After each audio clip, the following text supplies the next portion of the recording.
ہرقل شاہ روم نے قریش کے قافلے میں ایک آدمی بلانے کو بھیجا، اور اس وقت یہ لوگ تجارت کے لیے ملک شام گئے ہوئے تھے، اور یہ وہ زمانہ تھا جب رسول اللہ صلی اللہ علیہ وسلم نے قریش اور ابو سفیان سے ایک وقتی عہد کیا ہوا تھا۔ جب ابو سفیان اور دوسرے لوگ ہرقل کے پاس ایلیا پہنچے جہاں ہرقل نے دربار طلب کیا تھا، اس کے گرد روم کے بڑے بڑے لوگ، علماء، وزراء و امراء بیٹھے ہوئے تھے۔ ہرقل نے ان کو اور اپنے ترجمان کو بلوایا، پھر ان سے پوچھا کہ تم میں سے کون شخص مدعی رسالت کا زیادہ قریبی عزیز ہے؟ ابو سفیان کہتے ہیں کہ میں بول اٹھا کہ میں اس کا سب سے زیادہ قریبی رشتہ دار ہوں۔ یہ سن کر ہرقل نے حکم دیا کہ اس ابو سفیان کو میرے قریب لا کر بٹھاؤ اور اس کے ساتھیوں کو اس کی پیٹھ کے پیچھے بٹھا دو۔ پھر اپنے ترجمان سے کہا کہ ان لوگوں سے کہہ دو کہ میں ابو سفیان سے اس شخص یعنی محمد صلی اللہ علیہ وسلم کے حالات پوچھتا ہوں، اگر یہ مجھ سے کسی بات میں جھوٹ بول دے تو تم اس کا جھوٹ ظاہر کر دینا۔ ابو سفیان کا قول ہے کہ خدا کی قسم، اگر مجھے یہ غیرت نہ آتی کہ یہ لوگ مجھ کو جھٹلائیں گے تو میں آپ صلی اللہ علیہ وسلم کی نسبت ضرور غلط گوئی سے کام لیتا۔ خیر، پہلی بات جو ہرقل نے مجھ سے پوچھی وہ یہ کہ اس شخص کا خاندان تم لوگوں میں کیسا ہے؟ میں نے کہا وہ تو بڑے اونچے عالی نسب والے ہیں۔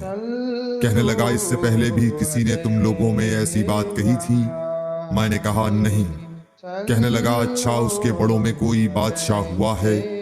میں نے کہا نہیں۔ پھر اس نے کہا بڑے لوگوں نے اس کی پیروی اختیار کی ہے یا کمزوروں نے؟ میں نے کہا نہیں، کمزوروں نے۔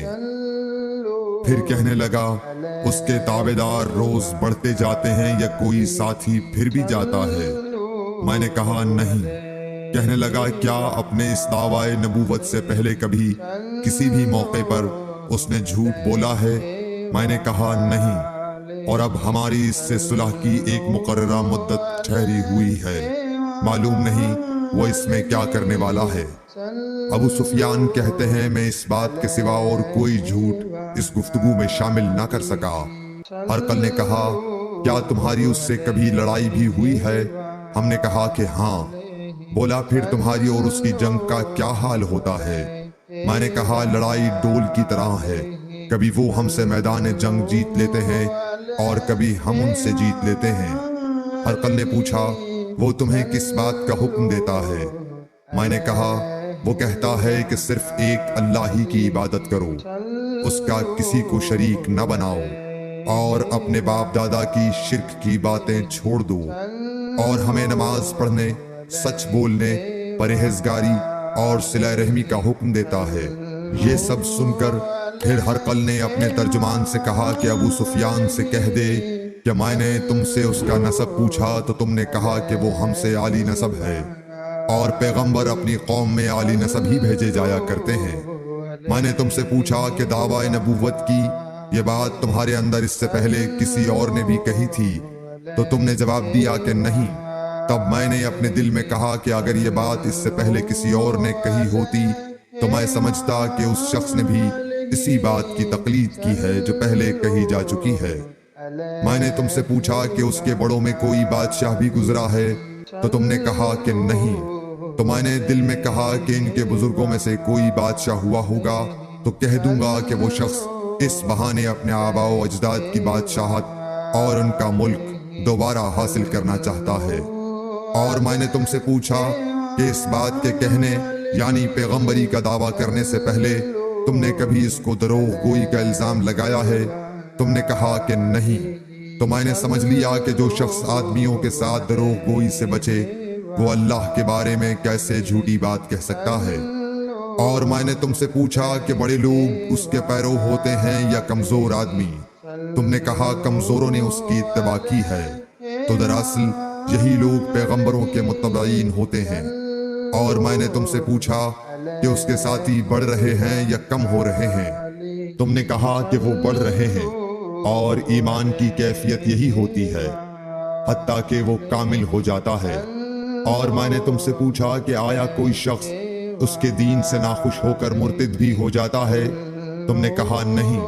تو ایمان کی خاصیت بھی یہی ہے، جن کے دلوں میں اس کی مسرت رچ بس جائے وہ اس سے لوٹا نہیں کرتے۔ اور میں نے تم سے پوچھا کہ آیا وہ کبھی عہد شکنی کرتے ہیں؟ تم نے کہا نہیں۔ پیغمبروں کا یہی حال ہوتا ہے، وہ عہد کی خلاف ورزی نہیں کرتے۔ اور میں نے تم سے کہا کہ وہ تم سے کس چیز کے لیے کہتے ہیں؟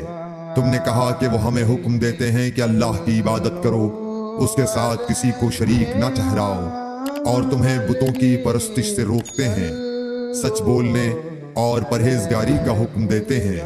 لہٰذا اگر یہ باتیں جو تم کہہ رہے ہو سچ ہیں تو ان قریب وہ اس جگہ کا مالک ہو جائے گا کہ جہاں میرے یہ دونوں پاؤں ہیں۔ مجھے معلوم تھا کہ وہ پیغمبر آنے والا ہے، مگر مجھے یہ معلوم نہیں تھا کہ وہ تمہارے اندر ہوگا۔ اگر میں جانتا کہ اس تک پہنچ سکوں گا تو اس سے ملنے کے لیے ہر تکلیف گوارا کرتا۔ اگر میں اس کے پاس ہوتا تو اس کے پاؤں دھوتا۔ ہرقل نے رسول اللہ صلی اللہ علیہ وسلم کا وہ خط منگایا جو آپ نے وحیہ کلبی رضی اللہ تعالیٰ عنہ کے ذریعے حاکم بصرہ کے پاس بھیجا تھا، اور اس نے وہ ہرقل کے پاس بھیج دیا تھا۔ پھر اس کو پڑھا تو اس میں لکھا تھا، اللہ کے نام کے ساتھ جو نہایت مہربان اور رحم والا ہے۔ اللہ کے بندے اور اس کے پیغمبر محمد صلی اللہ علیہ وسلم کی طرف سے یہ خط ہے شاہ روم کے لیے۔ اس شخص پر سلام ہو جو ہدایت کی پیروی کرے۔ اس کے بعد میں آپ کے سامنے دعوت اسلام پیش کرتا ہوں۔ اگر آپ اسلام لے آئیں گے تو دین و دنیا میں سلامتی نصیب ہوگی، اللہ آپ کو دوہرا ثواب دے گا، اور اگر آپ میری دعوت سے روگردانی کریں گے تو آپ کی رعایا کا گناہ بھی آپ ہی پر ہوگا۔ اور اے اہل کتاب، ایک ایسی بات پر آ جاؤ جو ہمارے اور تمہارے درمیان یکساں ہے، وہ یہ کہ ہم اللہ کے سوا کسی کی عبادت نہ کریں اور کسی کو اس کا شریک نہ ٹھہرائیں، اور نہ ہم میں سے کوئی کسی کو خدا کے سوا اپنا رب بنائے۔ پھر اگر وہ اہل کتاب اس کتاب سے منہ پھیر لیں تو مسلمانوں، تم ان سے کہہ دو کہ تم مانو یا نہ مانو، ہم ایک خدا کے اطاعت گزار ہیں۔ ابو سفیان کہتے ہیں، جب ہرقل نے جو کچھ کہنا تھا کہہ دیا اور خط پڑھ کر فارغ ہوا تو اس کے ارد گرد بہت شور و غوغا ہوا، بہت سی آوازیں اٹھیں اور ہمیں باہر نکال دیا گیا۔ تب میں نے اپنے ساتھیوں سے کہا کہ ابو کبشہ کے بیٹے حضرت صلی اللہ علیہ وسلم کا معاملہ تو بہت بڑھ گیا، دیکھو تو اس سے بنی اصفر روم کا بادشاہ بھی ڈرتا ہے۔ مجھے اس وقت سے اس بات کا یقین ہو گیا کہ حضور صلی اللہ علیہ وسلم ان قریب غالب ہو کر رہیں گے، حتیٰ کہ اللہ نے مجھے مسلمان کر دیا۔ راوی کا بیان ہے کہ ابن ناطور ایلیا کا حاکم ہرقل کا مصاحب اور شام کے نصارہ کا لاٹ پادری بیان کرتا تھا کہ ہرقل جب ایلیا آیا ایک دن صبح کو پریشان اٹھا تو اس کے درباریوں نے دریافت کیا کہ آج ہم آپ کی حالت بدلی ہوئی پاتے ہیں، کیا وجہ ہے؟ ابن ناطور کا بیان ہے کہ ہرقل نجومی تھا، علم نجوم میں وہ پوری مہارت رکھتا تھا۔ اس نے اپنے ہم نشینوں کو بتایا کہ میں نے آج رات ستاروں پر نظر ڈالی تو دیکھا کہ ختنہ کرنے والوں کا بادشاہ ہمارے ملک پر غالب آ گیا ہے، بھلا اس زمانے میں کون لوگ ختنہ کرتے ہیں؟ انہوں نے کہا کہ یہود کے سوا کوئی ختنہ نہیں کرتا، سو ان کی وجہ سے پریشان نہ ہوں۔ سلطنت کے تمام شہروں میں یہ حکم لکھ بھیجیے کہ وہاں جتنے یہودی ہوں سب قتل کر دیے جائیں۔ وہ لوگ انہی باتوں میں مشغول تھے کہ ہرقل کے پاس ایک آدمی لایا گیا جسے شاہ غسان نے بھیجا تھا۔ اس نے رسول اللہ صلی اللہ علیہ وسلم کے حالات بیان کیے۔ جب ہرقل نے سارے حالات سن لیے تو کہا کہ جا کر دیکھو وہ ختنہ کیے ہوئے ہے یا نہیں۔ انہوں نے اسے دیکھا تو بتلایا کہ وہ ختنہ کیا ہوا ہے۔ ہرقل نے جب اس شخص سے عرب کے بارے میں پوچھا تو اس نے بتلایا کہ وہ ختنہ کرتے ہیں۔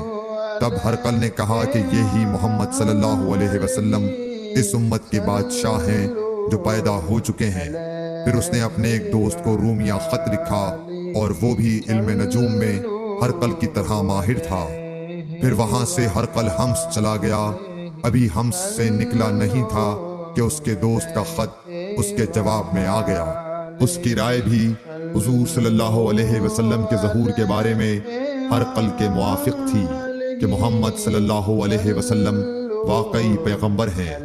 اس کے بعد ہرقل نے روم کے بڑے آدمیوں کو اپنے حمص کے محل میں طلب کیا اور اس کے حکم سے محل کے دروازے بند کر لیے گئے۔